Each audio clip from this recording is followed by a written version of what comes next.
We are less than a month into the new school year, but many parents, students, and staff are on edge this morning due to a recent spike in school threats. Dozens of threats have already been reported across the Carolinas, including several involving CMS schools.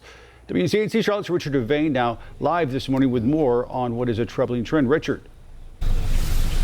Yeah, good morning to you. Good Tuesday morning all. Basically, as you said, a lot of threats, a lot of parents and teachers and everyone upset, concerned about when a threat could possibly turn real.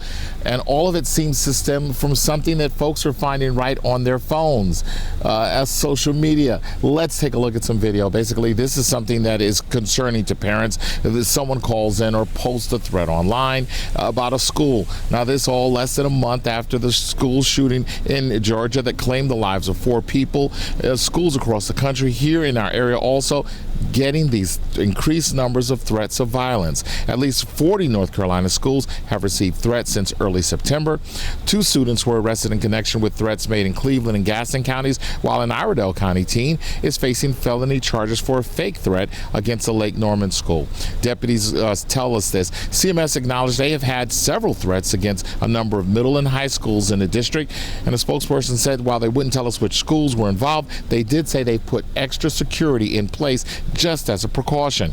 Both the Gaston County Police Department and Union County Sheriff's Office say threats in their jurisdictions stem from social media, especially TikTok.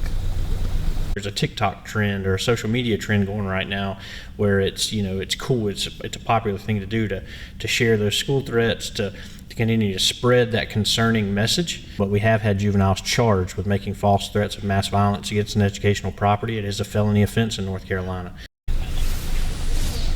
And almost every jurisdiction says that whenever they get a threat, they're treating it as credible until they can prove otherwise. But regardless, when they get the person who's responsible for that threat, they say they will face some serious consequences. We're right here in Charlotte. This is Richard Devane for WCNC Charlotte. Yeah, not to mention all the resources it takes to investigate some of these threats. All right, Richard.